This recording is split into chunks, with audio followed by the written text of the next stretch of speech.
Is it possible to judge an anime by its first episode? At first glance, the answer is obvious, but I still decided to check it by a practical experiment and watched the first series in 5 anime, summarized, then watched them in full and summarized the second time. Interested to see what happened? Then here we go. So what about Call of the Night? Guys, I am disappointed. Yes, the sound and picture quality certainly didn't drop by the end of the anime, but the plot disappointed me. Everything happened in the next 12 episodes. The protagonist met 2 friends from school, met other vampires and a detective who opposes them. As a result, he seriously considered whether he should join the Bloodsuckers. We also learn that the guy has only a year to fall in love and that he will be killed by vampires if he doesn't, because he knows too much. On the other hand, if he becomes a vampire, the detective promised to kill him. And believe me, if it sounds intriguing, then sorry for such a beautiful presentation. This anime is not worth your attention. Unless you want to find a couple of cool screensavers for your desktop, which is obviously not the best way to find them. Not plot development, weird motivations of the main character, intrusive fan service, it's all about the Call of the Night. The only thing else I liked here is the kid's naivety and his desire to help adults remember their youth and feel free, but this plus is very subjective. It's just close to me. In the end, my rating is a 6 out of 10. It's a pity to put lower as it's still a quality movie, but I won't put it higher as I am disappointed. I'm not sorry for the time, but I'm unlikely to ever review it or recommend it to anyone. Also, a trap. Men take a long time to plan suicide, and women are impulsive. A very ambiguous title, weird, drawn out, seems to have some deeper meaning, but maybe the gender inappropriate characters threw me off. Briefly, the main character met her friends in real life, each of them had to be revealed, which by the way is unusual in 12-episode title. The other character sometimes felt on a level with the main one, like the company for the 3 characters in GTA 5. Each of them achieved their own, but those whom they saved forgot them, or rather did not know them. As far as I understood, they were transferred from a parallel world. In the end, the girls sorted out their previous issues, made friends and returned to a full life, but with new traumas, issues and goals. Also, there is an interesting line about the artificially created girl, and in general the story of the creators of the Wonder Egg is revealed. Title is not usual, time is not sorry, there is no fan service, but not really went. 7 out of 10 for originality. Anti-trap. This one is different. The plot here is pretty fast-paced, and each scene is more intriguing than the last. I can't remember when I've been so eager to find out what happens next. Maybe the Vinland Saga? Okay, so the protagonist and other criminals arrive on a strange island where everything on it wants to destroy them and turn them into a source of longevity. Many die, including some who claimed screen time before the anime ended, which I really like. I love this kind of boldness of the part of the writers, and it also brings an effect of surprise to every scene. In this story, the characters move to the center of the island in search of the elixir of life. They learn a lot about the island and themselves. The wardens assigned to each thug get closer to each other and become real brothers in arms. Whereas before their goal was to find the elixir of life and thus receive a pardon, and the warden's goal was to kill them in case of any violation, even to the point of unleashing their own hands. Now, realizing the danger of the island and each other's motivations, they come to a common goal: save themselves.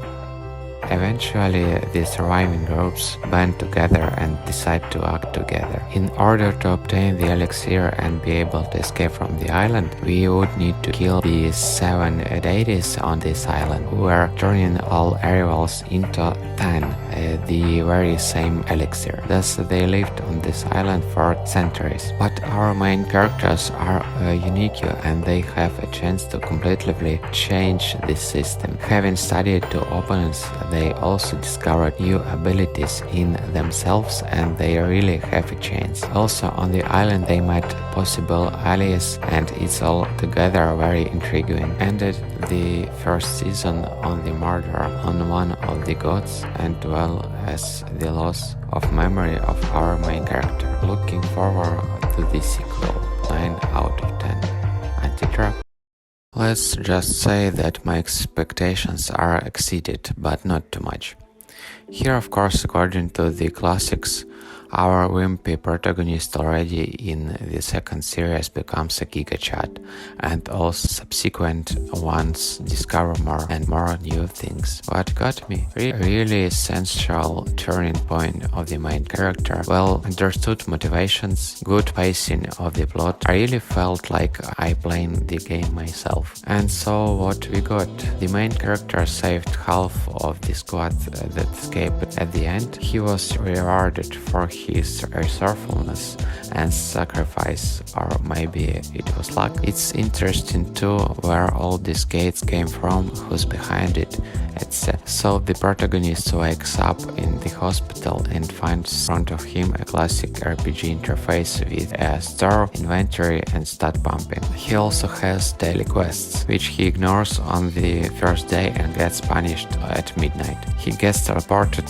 to the desert where he runs from huge centipedes for hours. He truncates this lesson and starts pumping very quickly. Parallel of his main line, we have big corporations organizing raids into these dungeons. One of them by the last episode sends the bestest rank fighters to an island where they once suffered serious losses and it had to be coordinated off. Now they will try to reclaim it. The main character by the last series becomes very pumped up, gets a lot of skills from others, goes through an emotional rift, forces to kill several, though villains, bad people. After a difficult ordeal, he discovers a new class, Necromancer. In the second season we are waiting for his return to the S-rank location where he was only able to kill a guardian on his last breath. Here he has to get the ingredients to create a potion that heals from any ailment. He wants to give it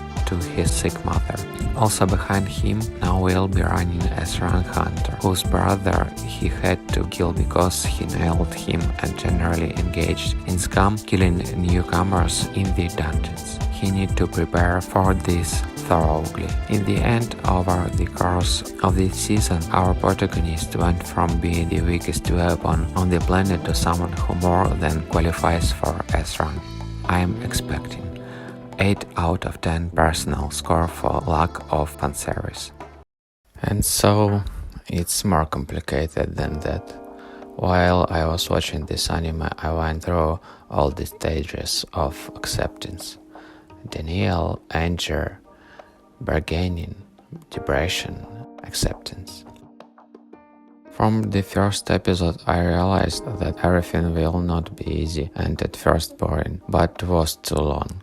I don't know about others, but it wasn't until the last few episodes that it really got interesting for me. Honestly, if it wasn't for this video, I probably wouldn't have finished it. Trust me, a person who dropped JoJo after the first season or Old Berserk on the first episodes, maybe I'll go back to it. Still Alchemists on the last episodes. Thank you to my friend who talked me into finishing Attack on Titan. So here's what we got. We have 3 main characters, our detective Real Mayor, an immigrant who repairs outer raves, Vincent Lowe, and an outer rave who began learn about itself by being infected with the cogito virus, Pino.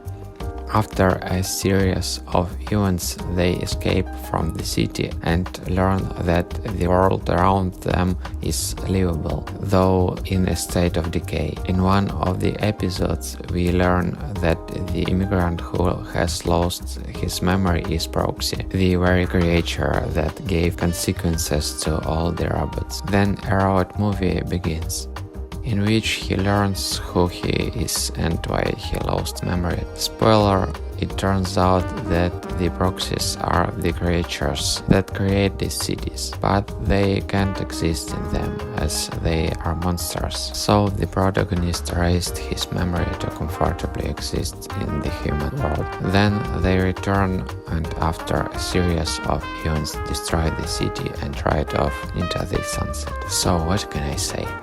Quality drawings, but too grey, lost of references and symbolism, but no cohesion. The authors named the anime just because it sounds cool. An original plot that could have been contained into 12 episodes. The only thing that didn't pump it up was the sound design.